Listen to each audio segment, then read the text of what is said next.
দোকান থেকে যে সফট ড্রিঙ্কস গুলো পাওয়া যায় ওইগুলো হামেশাই ডগ ডগ করে গিলে খাচ্ছে, কিন্তু এগুলো কিন্তু মোটেও আমাদের শরীরের কোনো উপকারে আসছে না, বরঞ্চ আমাদের শরীরের স্বাস্থ্যের ক্ষতি হচ্ছে। আমরা যে পানীয়গুলো এই তাপদাহের মধ্যে খেলে আমাদের তৃষ্ণা মিটবে, ভালো লাগবে, সে সাথে আমাদের শরীরের উপকার হবে, ওই রকম খাবারগুলো কিন্তু আমরা খুবই সহজভাবে আমাদের বাড়িতেই বানিয়ে নিতে পারি এবং দামেও খুব সস্তা এবং সহজলভ্য।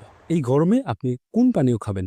লেবু পানীয় খাবেন নাকি শসা ভেজানো পানি খাবেন? এই গরমে কোনটি উপকারী? তাহলে আসুন পানীয়র ব্যাপারটাও জেনে নিই। অনেকেই গরমের দিনে লেবুর শরবত খেতে পছন্দ করে, কেউ আবার শসা ভেজানো পানি খান।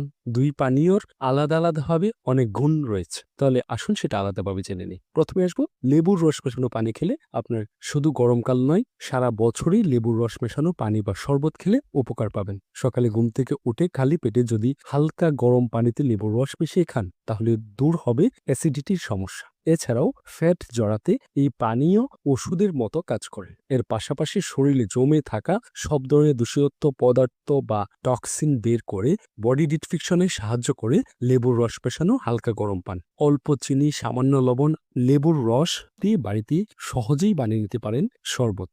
এই পানীয় আপনার শরীরে হাইড্রেটেড রাখতে সাহায্য করে। এছাড়াও শরীর ঠান্ডা রাখে।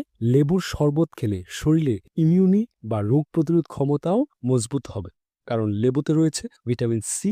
নিয়মিত এই শরবত খেলে নানা ধরনের রোগ আপনার শরীর থেকে দূরে থাকবে। এরপর যারা শসা ভেজানো পানি খেতে পছন্দ করেন সেটাও কিন্তু উপকারিতা কম নয়। গরমের দিন শসা খাওয়া ভালো। আমরা হরহামেশাই অনেকে কাঁচা শসা খাই, এটা খুবই ভালো, কারণ এই ফল শরীরের পানির মাত্রা সঠিক পরিমাণে বজায় রাখে। এছাড়াও শসা খেলে শরীর ঠান্ডা থাকে। এর পাশাপাশি শসা খেলে দ্রুত ওজন কমে। আর পানির মধ্যে শসা টুকরো করে কেটে ভিজিয়ে রেখে সেই পানি পান করলে তা দারুণভাবে বডি ডিটফিকশনের সাহায্য করে। শরীরে জমে থাকা যাবতীয় টক্সিন দূর করে। একটা কাচের বোতলে ঠান্ডা পানি নিয়ে তার মধ্যে কয়েক টুকরা শসা এবং অল্প কয়েকটা পুদিনা পাতা দিয়ে রেখে দিন।